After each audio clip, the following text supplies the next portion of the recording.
Hello team, welcome to another ATP Geopolitics video with myself, Jonathan MS Pierce. It's Ukraine War news update, first part thereof, for the 3rd of February 2024.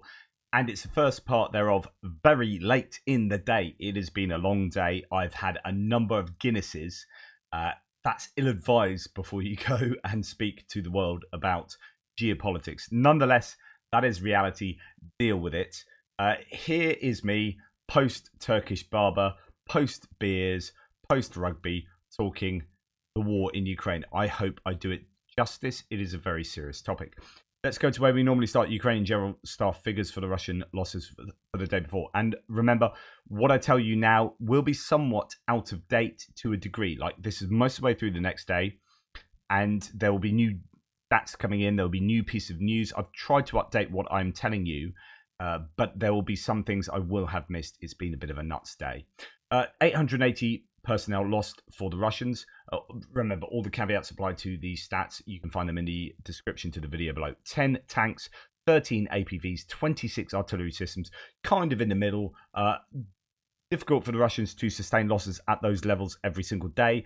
Nonetheless, not the greatest numbers of those categories we've seen, but 10 tanks to lose, 10 tanks in a day is really significant. 13 APVs and 26 artillery systems. Likewise, 1 MLRS system, and then 36 vehicles and fuel tanks, 3 pieces of special equipment. Fairly difficult numbers for the categories of vehicles and fuel tanks. Logistics will be significantly disturbed, again, to say the least. Right, here is Andrew Perpetua's loss statistics. Approaching parity there, actually, give or take, sort of 1.5 times the losses, Russian losses to Ukrainian losses. Ukrainians have, although there is one tickled in there, which means it wasn't really particularly hurt, but some artillery pieces, M109, the US provided probably artillery piece there being destroyed. A couple of tanks, T-72s, T-64 BV, so 4 tanks, a couple of APVs and SUV, and so on and so forth. Interesting that something's been blown up or damaged. Don't know what it was. An unknown thing by Krasnopol. A Krasnopol is equivalent to the Excalibur to some degree. It's a precision-guided munition sent out of an artillery piece, although it is a laser-guided system, so it's slightly different. But the Russians don't use them an awful lot. I don't think they have an awful lot of the Krasnopol, even though it's fairly a decent bit of kit as far as a munition is concerned. For the Russian losses, 3 surveillance and comms pieces of equipment, an artillery piece, and then a number of tanks, T-72 B3Ms, T-80 BV, T-72B, and a number of other unknown tanks, a few BMPs and APCs and various bits of kit. The end result is the Russians have lost like more stuff than the Ukrainians, greater value stuff in general, but not at the ratios that a pro-Ukrainian would like. Still, you know, to the benefit of Ukraine to some degree, but we have seen sort of 3 to 5 times the losses on a number of occasions in the last week or so, and that isn't that, but again, still fairly good for the Ukrainians. Right, here is an indication of possibly how bad it is for the Russians. Although you could say that similar scenarios could exist for the Ukrainians. So, you know, understand the caveats that could be applied here. Dozens of boxes of Russians here, Russian dead, are respectfully stacked outdoors in the weather on pallets or on the ground, waiting for shipment back to Russia. When the living see how the dead are treated, morale will suffer. So what's he talking about here? This is a situation of, yeah, some kind of industrial unit area where we see basically coffins stacked, you know, large numbers of coffins stacked in not the most, I guess, conducive conditions to the preservation of dead bodies. Nonetheless, here we have just a lot of dead bodies, a lot of Russian dead bodies here, stacked outside of an industrial unit, and you can see, you know, various angles here to suggest that there really are quite a number of dead bodies. So yeah, there is that. That's another piece of the jigsaw to add the picture of what is going on in Russia. So both from where this person is standing, both backwards and forwards from where they are, lots of stacks of coffins.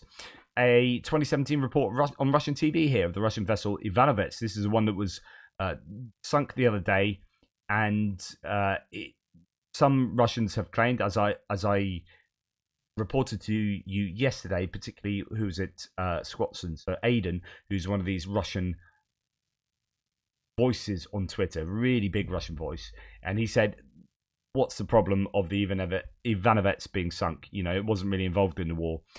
No great loss. You know, really trying to minimize the PR disaster that is the Ukrainians sinking a Russian naval vessel with a number of much cheaper USVs, unmanned surface vehicles. Russia claimed immediately it was real small and had no military value, but, quote, our ship was recognized the best in our unit, its missiles can drown an aircraft carrier. So, you know, the captain of the vessel saying how good the vessel is. Well, now it's sunk with all its crew, or most of its crew, I think 40 out of 50. The reports have perished. Now, what's interesting about this was either in this lake on the northwestern shore of Crimea. So there's this kind of protected inland lake type estuary, which has a narrow gap that you can go into. So either the drones had gone into that lake area and sunk the ship, or the ship was sunk near the entrance to that lake area. I'm not quite sure. There are differing accounts, but the prevailing theory that I think holds the most credibility is that this was a meaningful target because it was there for a reason, and it was there to act as a radar. So the ship was effectively an air defense radar that was positioned in a lake. That's why it was, because I was wondering, what the hell is a ship doing? Like, what use is a ship there doing? You know, it has no practical value in being in that place. Yes, it is indeed acting as basically part of the radar network. So the radar on board the ship aids the radar coverage for the entire Crimea, really, but particularly that northern area that they need to protect, you know, to be able to shoot down, acquire the targets, you know, cruise missiles, drones, whatever it is, shot against the Ukrainians. To shoot down those targets, they need to acquire those targets, and you need radars to do that. And so therefore, when people like Aiden say, oh, there's no value to this ship, it wasn't really anything to do with the war, and so therefore, you know, whatever. It's not whatever. Actually, it was there for a reason, most likely a radar. This is a suppression or destruction of enemy air defenses. That's what this is, and it's an incredibly successful strike. A high-value target taken out with much lower value munitions. This is interesting. This is a visualization of the 2,678 tanks that have been destroyed during the Russian invasion, according to the visual confirmation presented on the Oryx website. So, just to give you an understanding of the number of tanks that have been visually confirmed to have been destroyed. Not damaged, not abandoned, destroyed. That is a lot of tanks. Right, the Ukrainian Air Force have now admitted that the 3 Russian jets that were claimed to have been damaged or destroyed at the Belbek Air Base the other night in a strike on Crimea, where they used cruise missiles to strike Crimea, were actually damaged or destroyed. So the Ukrainian forces damaged at least 3 Russian military aircraft at the Belbek military airfield near Sevastopol in occupied Crimea. Ukrainian Air Force spokesman Yuri Ihnat confirmed yesterday. Now, if you remember, people I know reports that and War Translated came out and said actually the source for this wasn't credible particularly. So, you know, treat it with caution. I didn't say it definitely didn't happen, but it's like, not too sure about the source. Well, actually, it's now been confirmed by the Ukrainian Air Force themselves. So Ukraine attacked the airfield on the 31st using Scalp or Storm Shadow long-range cruiser missiles, and they damaged that airbase. they didn't only damage the airbase. In fact, I'm sure I've got another source somewhere. Yeah, here it is. Right, brilliant. Okay, so this is from Chris Owicki. Last week, Ukrainians air missile strike on Belbek military airfield in the occupied Crimea area reportedly achieved a precise hit on a metal trailer housing a command post. The trailer was completely destroyed, though collateral damage in the vicinity is said to have been minimal. That collateral damage, one would assume, would be those airframes, although we could be talking about several hits on the airbase. So, who knows? This might be only talking about that missile there on that command post or command and control center. The Russian Telegram channel reports a blow-by-blow account of the strike on the 31st of January 2024. According to the channel, the missiles approached from the sea and were spotted by the Black Sea Fleet at 4:15 in the afternoon. Enemy aircraft and missile danger alerts were activated, and at 5:13, the 112 emergency telephone line received a message from a local resident that they had heard an explosion at the airfield. Emergency services established that a missile had struck the Kung, a metal trailer mounted on a truck body, example in the picture below, housing a communications post. The trailer was completely destroyed, but damage nearby was minimal, broken windows and damaged allotment fence. Ukrainian sources have claimed that there were a number of military casualties, allegedly including a senior commander, and that military aircraft were damaged, but that doesn't seem to have been confirmed by the Russian sources. So the Russian sources don't claim those other losses, including that high-ranking Lieutenant General, something like that, who had died, and a number of other people, as well as those 3 airframes. However, the Ukrainians are now confident enough to say, yes, they were destroyed. So among these varying sources, I think we can probably conclude that airframes were at least damaged. Those 3 airframes were at least damaged, and that high-ranking official probably was killed. Though the Russians might not be themselves reporting it, they are reporting that the command and control center here on that vehicle was destroyed. And then in Solimansk in Russia, there was a fire on the area of 1,200 square meters on the territory of a correctional colony, number 9, a prison basically. Woodworking shop is on fire. This seems to be fairly serious. Another fairly big fire, this time at a prison in Russia. Okay, going on to distance munitions. Last night, and already we're on to tonight, so there's going to be more of these probably taking place, maybe even right now. Last night, Ukrainian air defense destroyed 9 out of 14 drones that were sent into Ukraine in Dnipropetrovsk, Odessa, Mykolaiv, and Zhytomyr regions, so mainly in the southern kind of area, but also up in Zhytomyr a little bit as well. So that has happened. Not the biggest wave of attacks. Kryvyi Rih suffered power outages again after Russian drones attacked it yesterday, I believe. This is drone strikes on the 3rd, so this is today. Sorry, my fault. Correction there. City of Kryvyi Rih in Dnipropetrovsk Oblast suffered power outages for the 2nd day, so it did happen yesterday as well. 2nd day in a row after a new wave of Russian drone strikes on February the 3rd, according to the head of the military administration there. He reported that an energy infrastructure object was hit, and as of 7 a.m. this morning, 7,500 users in the municipal district lost power. Outages also temporarily affected tram and trolley bus lines. Now, the Ukrainians, on the other half, in Volgograd, hit the Lukoil oil refinery, and it was on fire. Caught fire after the fall, scare quotes, fall of a drone. Unfortunately, there's no photo or video now. Well, actually, there is some subsequently, but the drone was able to fly at least 500 kilometers. So this is a hit 500 kilometers from Ukraine. It is somewhere that had been pointed out on sort of potential targets, some mapping of potential targets, as pointed out by PS01 there. Then the moment of the drone impact on the Lukoil refinery in Volgograd, and a few pictures of the ensuing fire allegedly.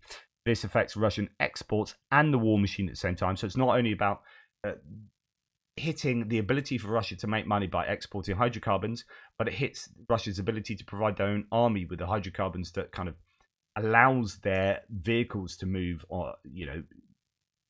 in prosecuting war.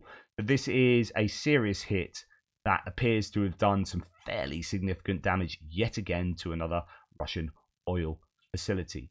Ukrainian sources report that 2 drones hit the refinery, which is the largest in southern Russia. Capacity is about 15 million tons per year.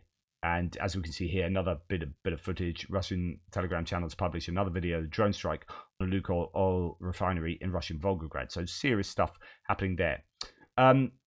Now, as Anton Gerashchenko says of this strike, drone strike partially disrupted production of the refinery. This is a 7th such strike since the beginning of the year, which has caused Russia's exports of petroleum products to decline badly. After the morning drone attack on the Lukoil Volgograd Neft Pererobotka plant in the south of Volgograd, part of the production process of the refinery will have been halted, Russian media reported. The blow came to the primary oil processing unit with a capacity of 3.5 million tons per year, recently reconstructed at a cost of $131.87 million US dollars. The refinery is the largest producer in the Southern Federal District with a total annual capacity of 14.8 million tons. The attack on the refinery was the 7th attack on Russia's oil and gas infrastructure this year. As a consequence of the strikes, gasoline and diesel exports fell by 37% and 23% respectively in January. The Russian Energy Ministry said. The ministry called it dropped volumes due to repair works at refineries. And there's a chronicle of all the burning places all the places have been hit. So Anton Gerashchenko sort of documenting the systematic attacks on Russian hydrocarbon establishments. And then other news today. I thought this was pretty interesting. I'd love it if Poland could sort of help here. Been talk about this previously. I don't know whether they would be quite so ballsy as to do this, but 69.3%, so almost 70% of Polish people believe that Poland should shoot down Russian missiles in the border regions of Ukraine. In other words, the majority, quite a large majority of Polish people think that Poland should be able to shoot down Russian missiles within the Ukrainian territories that border Poland in order to keep Poland safe, right? And maybe to help Ukraine out a little bit under the pretense of keeping Poland safe. So that'd be fantastic if Poland could do that to share some of the air defense burden, potentially with regard to places like Lviv that are much closer to the western Polish border. Right, moving on to other bits and pieces here. So the government of Ukraine, and this is according to the Washington Post, has informed the White House that Zelensky has decided to fire his top military commander, General Zaluzhny. White House officials did not support or object to the high-stakes decision. So it's not their place really to dictate what goes on. There is some talk that actually the kind of source of this story was prior to the news coming out. In other words, this wasn't a thing that happened after the rumors started circulating of Zaluzhny being potentially sacked, and then the White House was contacted. So it could be that this is part of the original rumors, is what I'm trying to say. So it might not be adding anything to this, and there are many people now saying that because of the public kickback to Zelensky's potential decision, he's decided not to do that. So there are many people and many sources close to apparently Zelensky and the situation as a whole saying he's walked back on that decision because everyone went nuts about it. I guess we'll. Now, this is Dmitry Kuleba, who is the foreign minister for Ukraine, saying the Crimean Bridge is still standing because Ukraine has no weapons to destroy it. However, on the day of its destruction, this event will be celebrated not only in Kyiv, he said in an interview with Le Figaro. So there has been speculation as to why the Crimean Bridge hasn't been blown up since it's been hit a number of times. Some people have been saying because they want it to stay in place because actually now's not the right time to destroy it. They want the Russians to be able to get off the Crimean Peninsula and then blow it up maybe. But actually, since they've kind of blown it up a number of times, that theorizing doesn't quite work. So it is probably more, well, it's more likely, I think, that they just don't have the right weapons. They do have weapons that should be able to give it a hard time. Question is whether those weapons would actually be most likely intercepted by the best air defense. I'm pretty sure the Russians will have their best air defense batteries around the Crimean bridge to mitigate against potential Ukrainian strikes on the bridge. And if that's the case, then the Ukrainians would need to expend probably quite a lot of weaponry to overcome those air defenses, and that's quite expensive in terms of very very decent munitions in short supply, like Storm Shadows, like Scalp. So yeah, they could hit the bridge with Storm Shadows. Will it be worth their while with the amount that they would have to use?